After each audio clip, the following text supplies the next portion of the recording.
título de la lección del día de hoy, 11 de mayo, es Pescador para Jesús.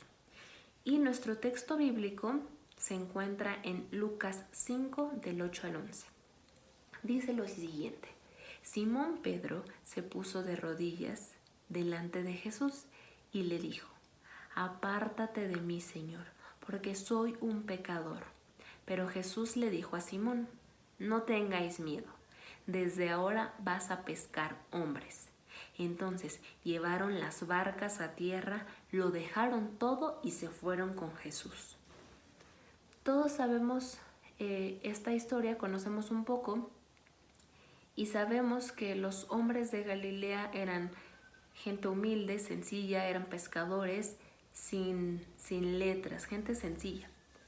Pero que en las manos de Cristo, que es la luz del mundo y que tiene un poder abundante, ellos se iban a convertir en discípulos que iban a compartir todas las lecciones que Jesús les iba a enseñar. Siempre debemos de tener muy presentes que cuando nosotros ponemos nuestra vida en manos de Jesús, Él nos va a pulir y nos va a hacer mejores de lo que somos, ¿no? Nos va a hacer que reflejemos su carácter lleno de amor, de bondad hacia las demás personas.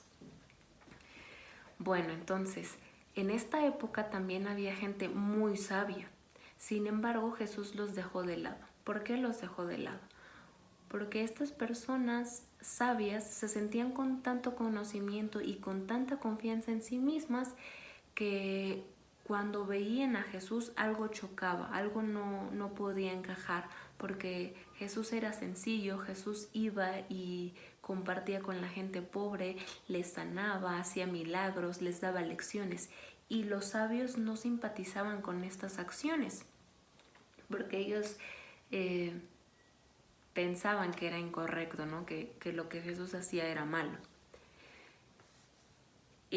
Jesús busca la cooperación de cada uno de nosotros y quiere que nosotros seamos conductos para la comunicación de su gracia y de su abundante perdón. Lo primero que debemos aprender y de lo que debemos darnos cuenta es que debemos de desconfiar un poco de nosotros mismos, en el sentido de que cuando nosotros tenemos un exceso de confianza, olvidamos que necesitamos de Jesús. Sale nuestro ego y dice: yo todo lo puedo, yo soy el mejor, yo esto. Y no nos damos cuenta que Jesús, que Dios es el que nos permite que las cosas sucedan, ¿no? Un ejemplo, por ejemplo, yo que toco el saxofón, Dios permite que yo pueda entender el saxofón y lo pueda tocar y pueda alabar su nombre, ¿no? Es Él el que me lo permite. Y si yo dijera: no, al contrario, soy solo yo, pues estaría errando, ¿no? Y no estaría reflejando el carácter de Jesús, que como ya se los mencioné antes, el carácter de Jesús es amor. Yo les quiero invitar a que reflexionen de estas palabras que he compartido con ustedes y que dejemos que Dios haga un cambio en nuestras vidas para reflejar su carácter y sobre todo para que nosotros a través de ese carácter podamos compartir a las personas que no conocen de Dios, podamos compartirles, no con palabras, sino con nuestras acciones. El mejor ejemplo para que las personas que están a nuestro alrededor vean el amor de Dios es nuestra persona. Como yo, si soy gritona, si me enojo, si me peleo y digo que Dios es amor, bueno, no va a haber una concordancia ahí, no van a decir: no, está mal. Entonces, nuestro ejemplo es lo mejor. Y yo les quiero invitar a que aceptemos esto, aceptemos compartir a Jesús a través de nuestro carácter.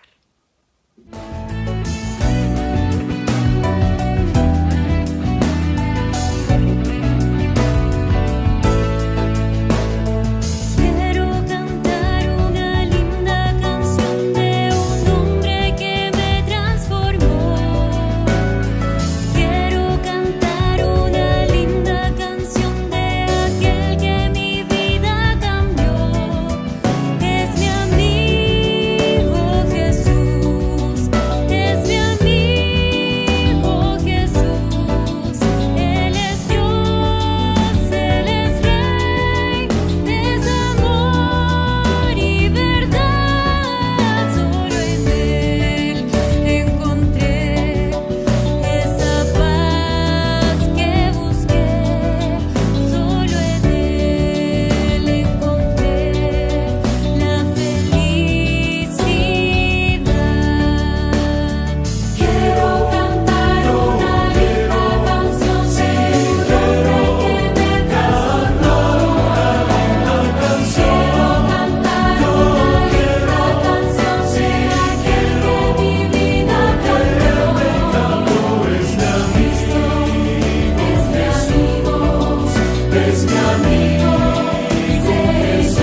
están? Me da mucho gusto poder saludarles. Vamos a tener el repaso de la lección, esta lección número 6, donde hablamos de los pescadores de hombres. Me encanta la historia de Pedro con Jesús en el lago de Nazaret, en el lago de Genesaret, o también conocido como Mar de Galilea. Lucas le puso este nombre al Mar de Galilea porque es más un lago que realmente el significado completo de mar, ¿verdad? Sin embargo, pues bueno, esa fue una aportación cultural.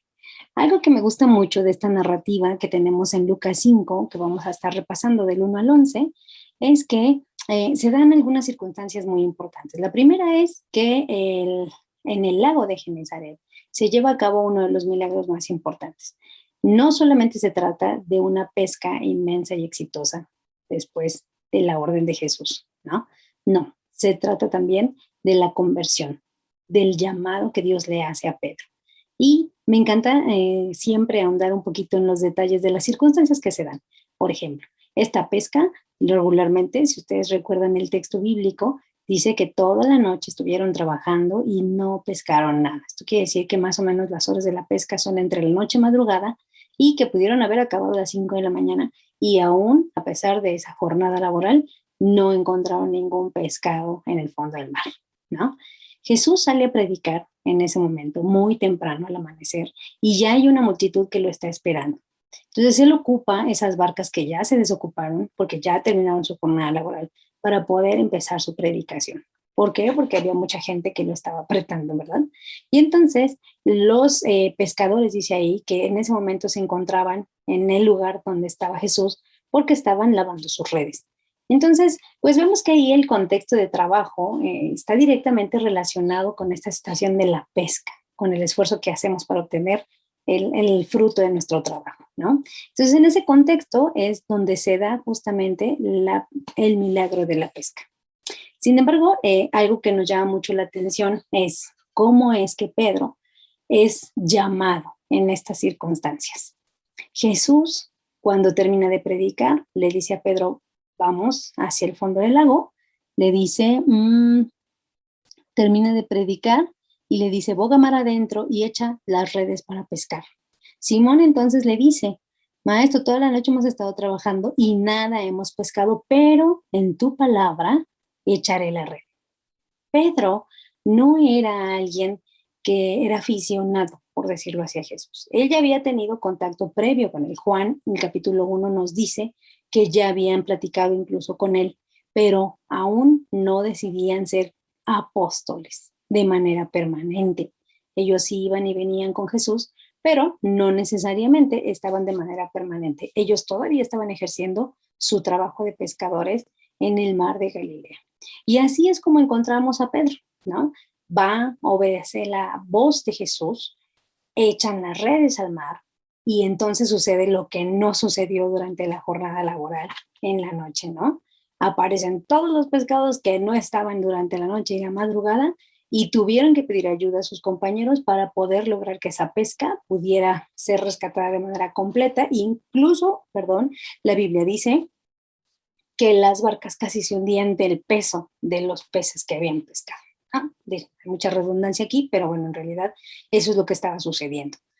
Y entonces, justamente después de haber hecho ese milagro, dice aquí, viendo esto, Simón Pedro cayó de rodillas ante Jesús, eso viene en el versículo 8, y dice, apártate de mí, Señor, porque soy hombre pecador.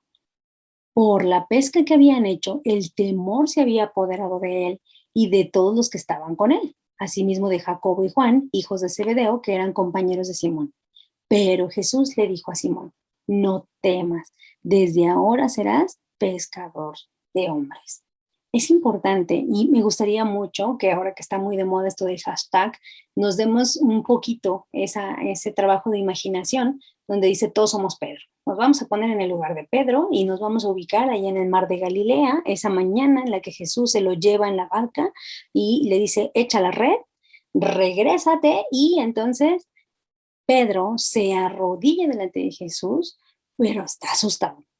Entonces vamos a ocupar nuestros sentidos y la imaginación para trasladarnos hasta ese lugar, hasta ese momento en el tiempo, y entonces con los ojos cerrados Imaginemos que estamos en ese lugar. ¿Qué estamos observando? ¿Qué ven nuestros ojos? Si es un mar, obviamente, o un lago, pues obviamente vemos agua. ¿Qué más vemos? Estamos en un ambiente de pescadores, entonces vamos a ver barcas, vamos a ver redes. ¿Qué más? Estamos viendo a Jesús, ¿no? Donde está predicando, sentado en una barca, ¿no? Quizás está sentado al lado mío y yo estoy escuchando muy atentamente la predicación.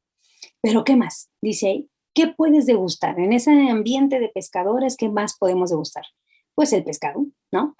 ¿Qué podemos percibir de aromas? Pues sí, después del milagro, ¿qué podemos percibir? Pues mucho olor a pescado seguramente, ¿no? O la brisa del mar, por ejemplo, en la mañana, ¿no?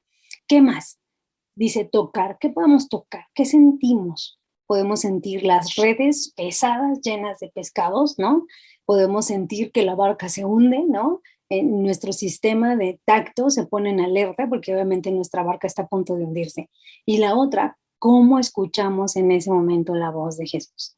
Estamos impactados después de haber visto cómo hemos pescado una cantidad de peces y que no teníamos nada de éxito durante la madrugada, pero ahorita está lleno las barcas de estos animales. ¿Cómo se sienten? ¿Cómo perciben cuando Jesús nos dice, no temas, desde ahora serás pescadores de hombres? Un llamado muy singular, ¿no? ¿Por qué Jesús esperó a que pasara el milagro y entonces llamarlos? Pues no lo sabemos en realidad, ¿no? Pero bueno, vamos a ver que aquí es importante entender cómo es la actitud, ¿no? Las actitudes pueden ser puentes, chicos, o pueden ser obstáculos en nuestra vida para crecer o para ir hacia atrás, pero siempre deben enseñarnos algo y siempre debemos ser lo suficientemente humildes como para aceptar cuando estamos mal. Hay un texto que dice ahí en la lección, dice, Dios valora la educación y nos capacita para servirlo, pero en eso dice, sin embargo, una persona sin preparación podría llegar a seguir más fácilmente a Jesús por ser más humilde y estar menos propenso a pensar que puede hacer las cosas por su propia cuenta. Y lo pensamos, chicos. Si nosotros tenemos la facilidad de hacer algo, obviamente nos vamos a sentir con la confianza de hacerlo sin pedir ayuda a alguien más. Pero cuando aprendemos algo y para nosotros es nuevo, a lo mejor nos vamos a sentir más receptivos a aprender de alguien que sí lo sabe, ¿no? Por eso es que las actitudes son muy importantes, influyen en nuestro carácter para crecer, para ayudar, para ser mejores personas. Pero, por ejemplo, analicemos algunas actitudes. El tener la suficiencia propia, ¿qué nos trae? A veces, no, yo puedo solo, ¿no? Mejor no trabajo en equipo porque yo lo puedo hacer solo. O yo lo hago todo y todo lo hago bien. Eso no nos ayuda, ¿no? Ser obedientes. La obediencia nos enseña, definitivamente nos enseña. Pasatiempos. ¿Los pasatiempos me estorban? ¿Los pasatiempos me enseñan? ¿Qué son los pasatiempos en nuestra vida para tener una actitud de crecimiento? ¿Somos empáticos con los demás? ¿Vemos el dolor de los animales, vemos el dolor de las personas y nos compadecemos? ¿Somos orgullosos, nos da pena o vergüenza hablar acerca de Jesús o de la Biblia? ¿Somos proactivos en el momento en el que suceden las cosas o nos indican alguna actividad que hacer? ¿Tenemos proactividad para hacerlo? Pues tenemos que analizar justamente, ¿no? Y bueno, también en la parte de la escuela sabática se analizan algunos textos bíblicos que son muy importantes que ustedes los lean. No vamos a entrar en detalles porque se supone que ya estamos en este repaso de la lección solamente enfatizando lo más importante. Del primer texto en el que se le habla a un hijo que está cuidando de su padre, que aún no ha muerto, se le hace el llamado, ven y sígueme. Pero él le dice, no, deja que mi padre se muera y entonces yo te sigo. Esto tiene que ver básicamente con el hecho de que tengamos el compromiso de aceptar el llamado de Dios de manera total y de manera inmediata. O si le decimos, no, espérame, espera que yo acabe mi carrera, espera que yo termine de hacer lo que me gusta, espérate un momento. Y dejamos siempre a Dios esperando, ¿no? La otra, en el caso de Leví, que era un recaudador de impuestos, a él se le dice, sígueme. Y Mateo se levanta y sigue a Jesús. Él tiene una convicción. Si nosotros tenemos convicción, podemos servir. Si no hay convicción en nuestro corazón, el servicio no va a ser eficaz. Realmente ni siquiera vamos a servir a los demás. El otro punto es cuando dice, niega tu cruz, niégate a ti mismo, carga tu cruz y sígueme. Esto significa someter la voluntad, nuestra voluntad, a la de Cristo. Si nosotros sometemos nuestra voluntad, siempre Dios nos va a dar lo mejor. En el caso del hombre rico, le dijo, vende todo lo que tienes y dáselo a los pobres. Esto implica que cuando nosotros aceptamos el llamado de Dios, también estamos aceptando que Él cambie nuestro estilo de vida. Puede ser que lo que nosotros creemos que está bien, en realidad no lo es. Entonces, seguir a Jesús implica cambiar nuestro estilo de vida. Por último, actuar. ¿Qué puedes dejar hoy de lado para concentrarte más en conocer a Jesús? Unos consejos. Podemos dedicar solo 15 minutos, chicos, 15 minutos de nuestro día a hacer una meditación, a aprendernos un versículo de la Biblia y hacer, por ejemplo, un diario de oración. No sé cuántos de ustedes tienen un diario. Pues podemos hacer un diario de oración, es algo nuevo. Podemos incluir motivos de nuestros amigos que están pasando por situaciones difíciles o incluso de nuestra familia o de nosotros mismos. Eso nos va a ayudar. Hablar con nuestras amistades acerca del amor de Jesús también es una forma de poder servir a Dios. Está también el basarnos en quiénes somos, qué nos gusta y qué de eso que somos y de lo que nos gusta nos separa de Jesús para servir a otras personas. Yo pienso que si a nosotros nos dijeran en este momento, ven y sígueme, deja todo lo que tienes, ¿tú qué dejarías? Dios siempre nos va a pedir cooperación. Él jamás nos va a obligar a muchas cosas. Servir a Dios siempre va a ser un hermoso privilegio. Y la lección de escuela sabática de esta semana enfatiza mucho el llamado que Dios nos hace. Dios nos está llamando a ti, a mí, desde donde tú estás, desde donde yo estoy, ¿qué podemos hacer para servir a Jesús y para servir a los demás? La invitación en esta semana es sirvamos a Jesús, pero el llamado implica cambios. ¿Estás dispuesto? Te reto a que lo hagas. Que tengas una bonita semana. Nos vemos. Hasta luego. Esto fue el repaso de la lección número 6.